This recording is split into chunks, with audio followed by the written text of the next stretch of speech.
First thing first, rehearsal. How was it? What was the surprise in the rehearsal? What do you want to do better? Well, there wasn't really a surprise though, but the whole day felt to me like such a warm bath. You know, they really organized it really well. It felt like one big machine when you go through from one step to another, and just experiencing that all the way to that stage is breathtaking. It's so amazing to be a part of that only. But also we got to rehearse. I got to rehearse the track for 3 times, which was great. But in between those moments, I really had the chance to just relax, sit down, watch the arena, see how many chairs there are, you know, those kind of little small details that, yeah, maybe those kind of details really surprised me today, that I got the chance to sit down, relax, breathe in, breathe out, and stay calm. Amazing. So another thing that comes to my mind, the video clip is beautiful. Thank you. And when I watched it for the first time, I was wondering how you're about to translate it into a stage performance, and knowing that you have such a team that will do a great job of putting on the show. Yeah, so just tell us a little bit about the transition from clip to stage, and if you can say a few words about how the clip itself was made. Because, of course, yeah. Well, first of all, this clip was directed by Paul Leonard, and along with Ilse Lama, I brainstormed about what we wanted to do with the clip. And what I wanted to represent was hope. So we took the surface of the water as hope, and me trying to reach for that hope but never really getting there. So that image was on our minds constantly, and you know, then you got start filming and things go as they go, because I really love it when things just flow as they are. And with this clip, it all just came together, I guess. Yeah, so from that starting point, and of course we worked out all the details. The answer is clear. From a clip to staging, there's only one thing, or 2 things actually. Me, so how we on stage, yeah, and in the clip, but also the music. That's the answer, I guess, you were looking for. I think the focus will be on the music and the music only, as it was also in the clip. So yeah, that would probably be the thing. So I just want to clarify. It was shot in a pool, or what kind of? It was shot in an underwater studio in Amsterdam, which was how do you call it? We call it a bassin, like a tank. Thank you. A tank with well, there were actually like glass windows, but we didn't use them. We used other underwater cameramen. There was an underwater cameraman. He did a great job. He was down underwater with me all the time, and I had to dive into the water and come up every 30 seconds because I'm not a superhuman or something, so I had to breathe. So we had to dive up and down all the time, and there were like all sorts of things in the water that I could grab. So I would float upwards. Yeah. Okay, I'm sorry for digging into that. I'm just curious about that. It's nice. Yeah, I love the result. I'm so proud of the result. Yeah, it's amazing. I think we did a good job. I'm proud of it. Yeah, it's definitely a good job. Thank you. Thanks. Let's take some questions from the crowd. Yes. Okay. Yeah, over there. I think you have to clarify which. Yeah, we'll go to the 3 hands up in that section, and then we'll work our way back to the center. Hi Duncan, welcome in Tel Aviv. My name is Jasper from Song Festival from Belgium. I heard that, yeah. Yeah, from Belgium. but they don't know. You are the top favorite this year, and in the Netherlands there's a bit of Eurovision craziness going on. Some venues and some cities already are making plans for hosting it next year. I heard. In 2016 that Douwe Bob it slowed down. don't you think some people need to slow down and just That's wait and good. see what happens? Well, I actually said that before. We need to like see what happens. Anything can happen from now until that moment. Now until the performance. Now until what happens after the performance. So I think you're right. Yeah, maybe we need to slow down. But what is better than enthusiasm and pride, right? So yeah, I don't want to stop them, but I do think we all need to be careful and like see what happens. And I'll do my best to make sure that. Yeah, I'll do my best as possible. Yeah. Thank you for your question. We'll alternate between sides. Yes, please. I'm Duncan from EC Daily. Hi. I have a question for you. Today was your first rehearsal. How much of your attention and your focus was swallowed up by making sure to look in the right camera at the right time? And how was that? Well, at first, of course, you get on that stage, and you're like, okay, where are the cameras? Where am I? What does the venue look like? So for the first take, yeah, there was a bit of like distraction, but it's not distraction. I think it's just looking at the venue, seeing what's happening, and so I didn't really get distracted. I was just focused on where they were. So if that answers your question. Maybe I wasn't distracted at all, just really focused, I guess. No, it doesn't take a lot of energy. It's just looking into, searching for the red line, and then you'll be fine. yeah. Thank you. Yes, over here. Hi, Duncan. Hi. Mo from Channel 12. I want to ask you, last year in Lisbon, I asked Meta when she was first in the wedding halls, how does it feel to be the first one? Do you dream at night of you holding the trophy, the winning trophy? Do you dream about it? Do you dare to dream about it? Honestly, I haven't dreamed of it, so if I would have dreamed of it, I would have mentioned it, but of course I hope for it, but again, I'll do my best to hopefully win, but it's not a given thing. So you need to work for it. You need to do your best and keep doing that. So that's what I'm gonna do, and maybe just a little bit I dare to dream. Yeah, of course. Otherwise I wouldn't be here. I think everyone who's sitting here dares to dream.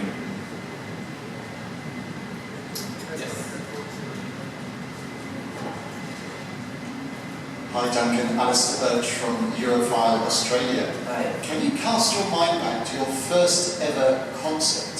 When was it? And how did it feel to be performing in front of an audience for the first time, which had come just to see you? Are you referring to a first concert where I did a full set full of original songs? Because that was 2 weeks ago. May the 1st. Yeah, 2 weeks or no, even 1 week ago. Oh shit. It was amazing. Yeah, I can't put it into words how warm and special that night felt to me, and the reaction was so good, and it made me want to perform more and more. So yeah, and it also really eased my mind up on performing and the whole nervous wrecking thing that's around the performance. It really calmed me down, and I was like, okay, I get support from people, from these. It was a venue of 450 people, which was big for me, but I got such great reactions that I was like, okay, if I can do this, I can do television. So yeah, so that was the thing. Yes. Just behind you. Hi Duncan, Daniel from Eurovision in Israel. Welcome to Tel Aviv. Welcome home.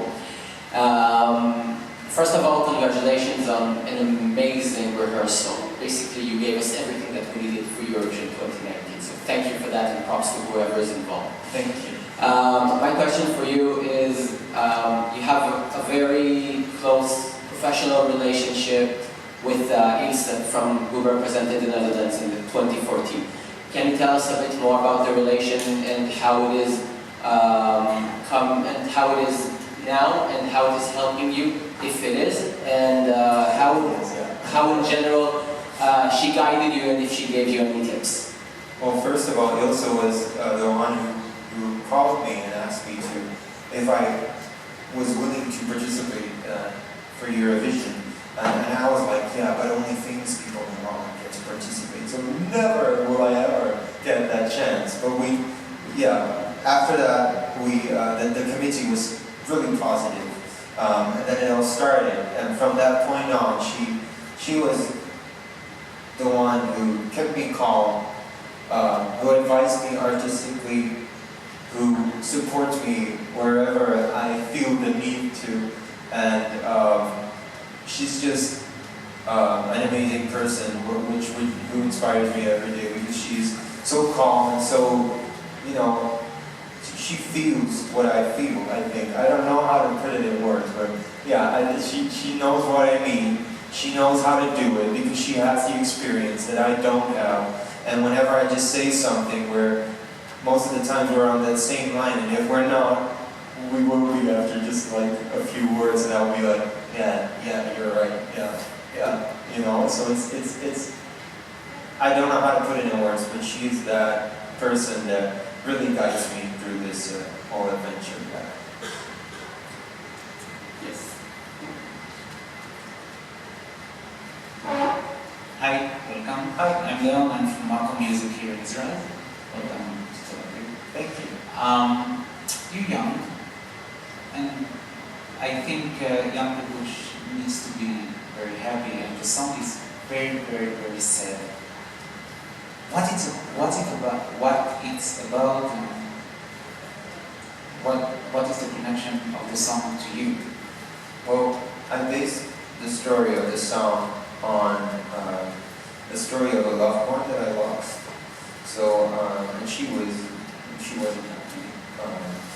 She really loved someone else, and he never came back. So that relationship didn't go well. So that's the whole point where I started to write this song from.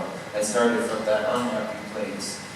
Sort of also advising my younger self, like, okay, this can't happen in life. I took it from my perspective. I unfortunately also, with all the perfection on Instagram, social media, all there is perfection in the world, young people aren't happy all the time anymore. So I don't believe that young people should be happy. I think every person should experience whatever feeling they can have. And I took that point of being really sad, and I connected all my feelings, all my experiences as a young human being to it. And that's how Arcade was born. I am happy. I am really happy. I am. But that doesn't mean I don't get to sing sad songs. Look at Adele, look at Sam Smith. They're happy. So we try to stay happy, and we acknowledge the times that we are sad. Yes. Yes, please. Microphone, all the way.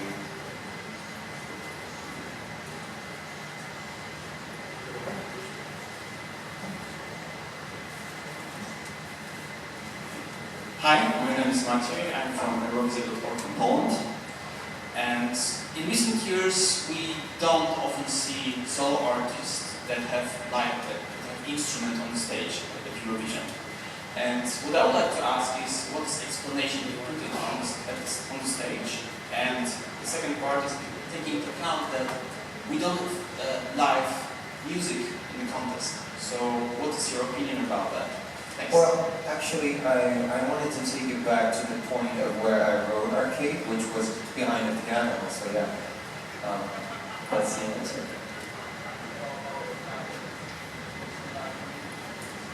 Yeah, that's a bit sad, but I'm playing the chords anyway. So yeah, yeah, it's also like, for me, it's really nice to sit behind the piano and experience that whole vibe of me writing that song, performing it behind the piano. It kind of feels like home. So I wanted to bring that to Tel Aviv and to this stage. So that's why I chose to also play back the piano on stage. But I'm actually playing the chords. Thank you.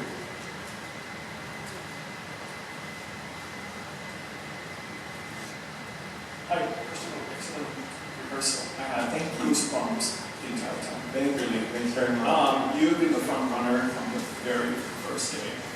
And I'm wondering, you sing your song, Small Town Boy in the Big Arcade. How has the past couple of months been for you? For being quite anonymous in this craziness. Exactly like that one. So, you know, it's when you get all these positive reactions from people, I really felt that I finally got to be myself for the, first time in a long period. I finally got to sing the song that I love, because I also love arcade. I like it, because otherwise I wouldn't be singing it. I finally got to share stories. I finally get to be on stage, perform for 450 people. It's an amazing feeling. So yeah, that small town boy in a big arcade, that really came true. And of course, it's busy. But I'm 25. I can handle the pressure. Come on. I mean, I'm perfectly healthy. I can run for miles. So yeah, I can handle that pressure as well. So I was afraid of all the tension that would come from participating in the Eurovision. But because the reactions are so positive, I really feel free to do what I want and be whoever I want. And I hope I inspire people, fans who are watching, to be their true selves as well. Thank you. Quick question over here. Goedemiddag. I'm Simon from Poland, radio newsletter. First of all, when I'm listening to you, I'm impressed by the order in your head. It's like your song, in full harmony. Really. Thank you. The question is, because, okay, you have some experience as a musician, but actually you are also the beginner in the Dutch market. Yeah. And you stated that you were overwhelmed about some details today during the first rehearsal. When is the right moment to participate in that contest? When is the right moment for the beginners or for more experienced? For like other artists to participate in Eurovision. When do you think? Yeah, as a beginning artist, when would you decide to go, yes or no? I don't think there is a point or an advice in that for me, because for me it felt like I had a lot of songs, also arcade, but I wrote a lot of songs behind the scenes, but I wanted to put them out, I wanted to release them. And the arcade was the first track I wanted to release, so for me the stars were right. And that was the case. I normally don't say the stars are right because it sounds a bit vague, but it was actually. So I really think, as a beginning artist, make sure you have a bunch of songs you love. Make sure to hold tight to it, never let them go. And if you let them go, they're probably not right for you, but don't let them go, believe in them. And if you get the chance after believing in that song and not letting them go, then you'll be ready for Eurovision. We'd like to thank everybody and thank you and wish you good luck. Thank you.